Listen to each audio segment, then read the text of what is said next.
Hi, welcome to part 3 of the video looking at using Axis Node's ATC bridge. This won't make any sense really unless you've seen definitely video 2, if not also video 1 in the stream. So if you need to see those other videos, they'll be linked in the description below. If you prefer, I put them all together in a compilation video, and the link for that will also be in the description. So this is part 3 of using the Axis Node's ATC bridge for the Stream Deck, and this one again you can use the multi-tile gauge, but this time so it can display both the ATC and the air traffic controller's messages in the same area. So I'm still in the cockpit of the C172, and that's where we left the Stream Deck. So I've got this area here to put the longer messages in. So as before, we want to have a multi-tile gauge, and this time it's going to be 7 cells long, 7 buttons long by 1. And I'm not going to change the background, leave the background black, so we'll leave that as it was. But so I need to have a text definition.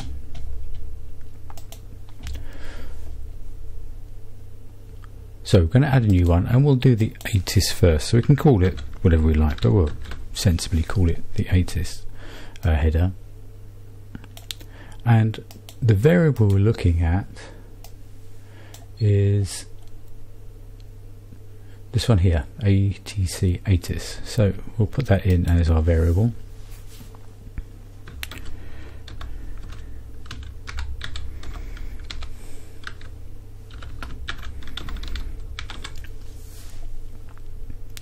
Making sure we've got the case absolutely correct.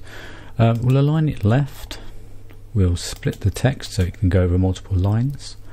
And I've got a note here of the settings that I've used.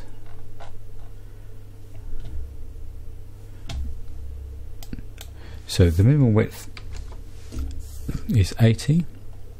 I'm going to have it pushed completely to the left to make as much use of the space as possible, but pull it down a bit so that we can see it within the frame. And the font size actually has to be quite small to get it to fit on. 26 seems to work quite well. I'm going to leave the text color white because we've got a black background up there. So if we save that, we need to now call up the ACT. So I'm going to press on this one here,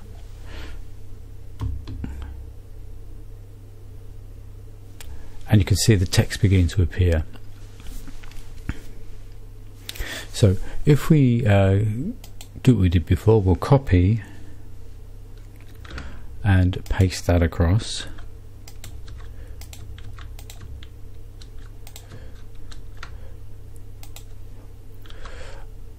And then updates its position.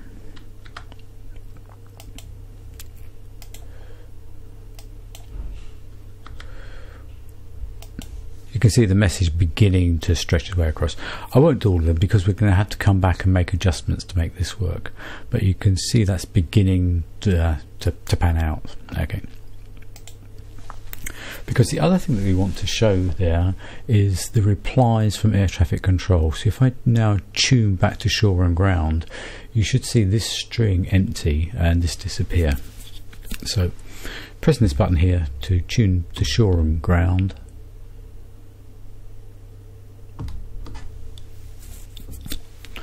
and yes, the string's emptied and that's emptied here. So what I want to do is to be able to put a reply in the same area. So I'm back on here, and this is where this idea of the image, text definitions comes in. I've got one definition for the ATC, and I want a new definition for what I'm going to call the agent. It's when they talk back to you there. So we'll add a new definition called agent. Obviously it's a different variable here, so it's still the L variable, and it's this one here, the ATC agent string.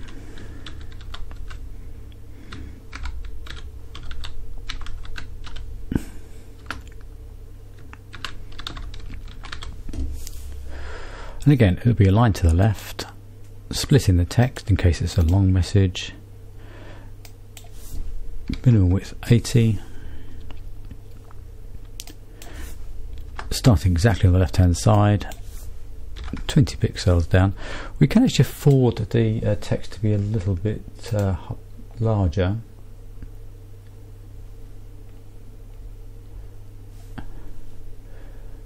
So I've actually found 30 to be a good size for this one. I'm actually going to change the colour. I'm going to make this one yellow, just so we know whether we're looking at an ATC or the agent's reply. So if we save that setting there, I now need to get the agent to say something. So what I'm going to do is I'm going to request a taxi and remain in pattern.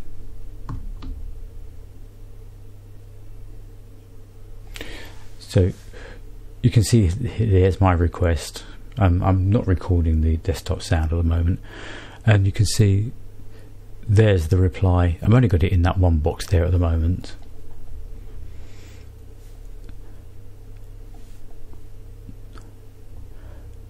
If I copy and paste that across and again update the position, you'll see it beginning to form the message there. I'm going to acknowledge that clearance.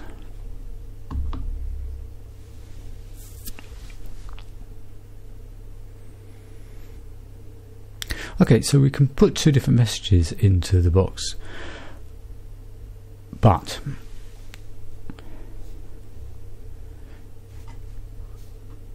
if I tune into the ATC,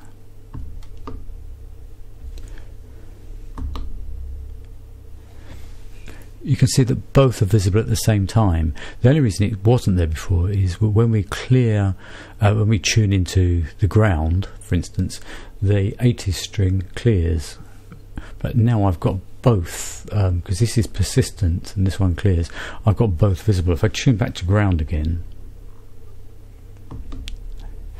the ATC string has disappeared, it's not there, and so I can only see the persistent agent string. So this is where, if you go back to here,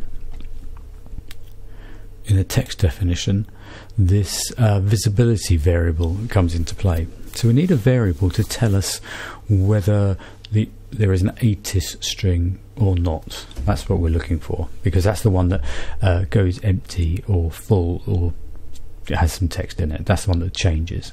So what I've done in X's and O's, if I bring that over,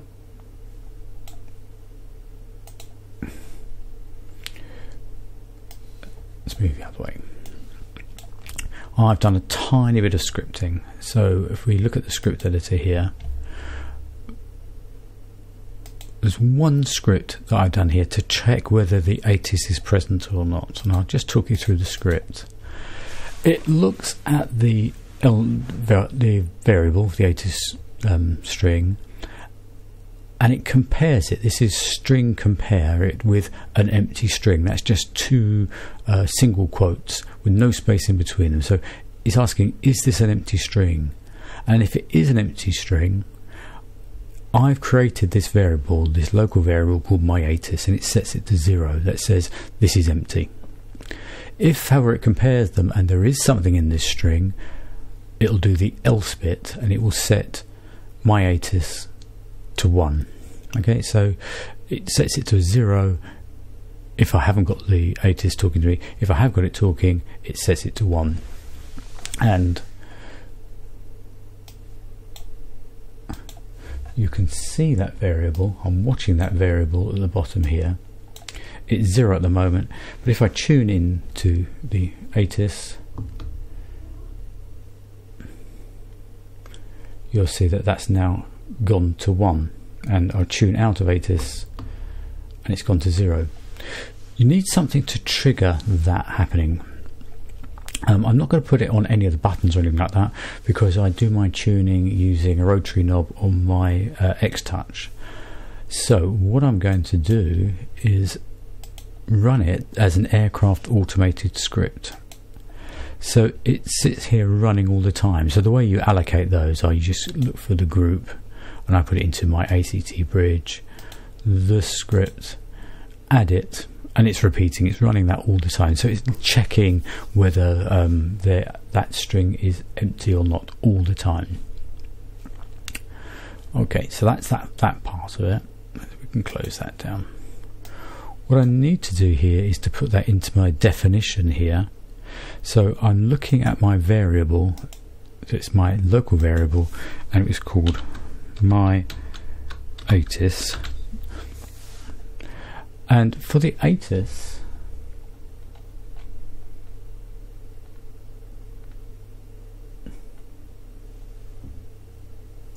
I need to set the visibility to 1. So on the ATC, I'm setting that visibility to 1. Save that. And for the agent, same variable,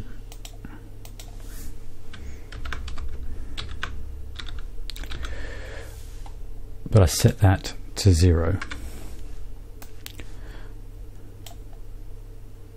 Save that. Okay, so let's tune to the ATC again. And this one here has worked correctly. This is the only one that's got that information in at the moment. And if I tune back to ground,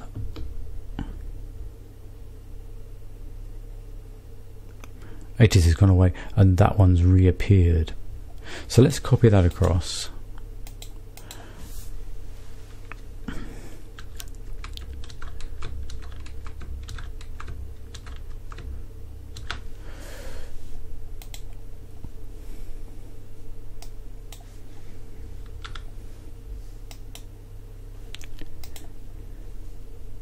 And we'll adjust the position.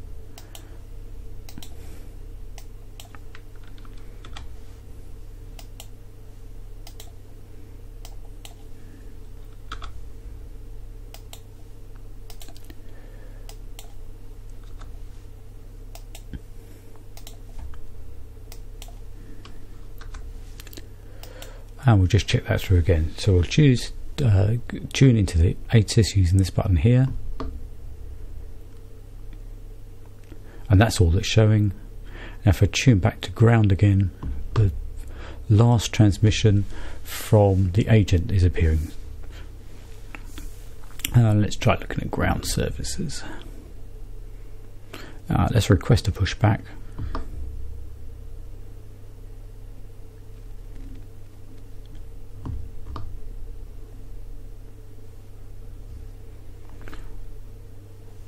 So requesting pushback. And now we're going to stop the pushback.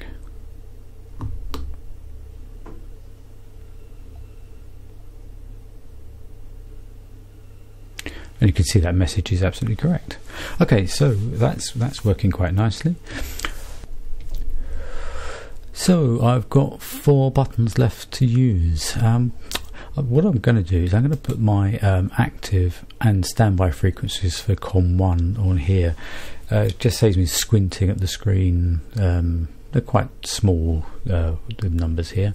So if I put them there, when I go to tune in, I do the tuning on my X touch with the rotary controls. So let's put that in there. So we'll have it as a text gauge. And the variable I'm going to use for that is this one here, the COM active frequency. It's COM1 and I want it in megahertz, and I'm going to need 3 decimal places for that, so let's put that in there. I think I'll keep it as white, and let's see what it looks like if I just put that in. Yeah, that fills the box quite nicely. Let's put a title in there. That's active. And I'll put the standby one in here. So what I'll do is I will copy, paste, standby frequency, and obviously I need to change that variable now from active to standby.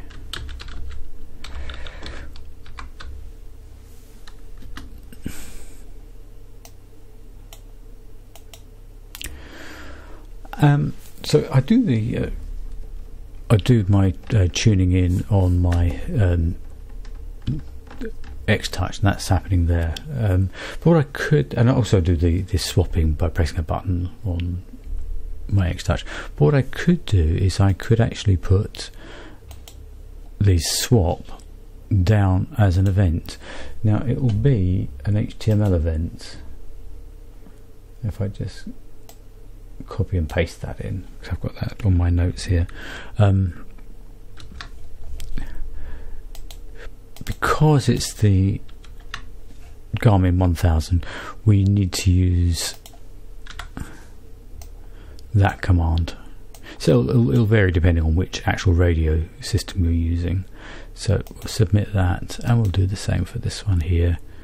My button settings will be HTML.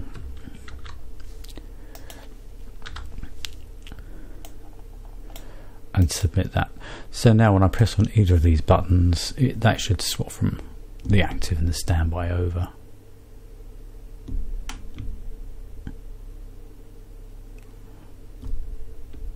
And both buttons are working. It's quite slow reacting. I actually prefer, I'm doing it now on my X-Touch, and that's almost instantaneous. Okay, so there we are. That's it really. I've got the ability to change the ground frequency, see the messages up here,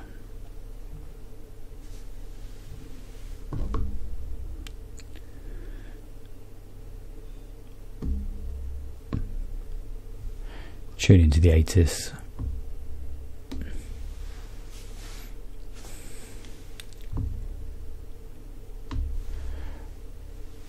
And tune back out again. It seems to be working quite well.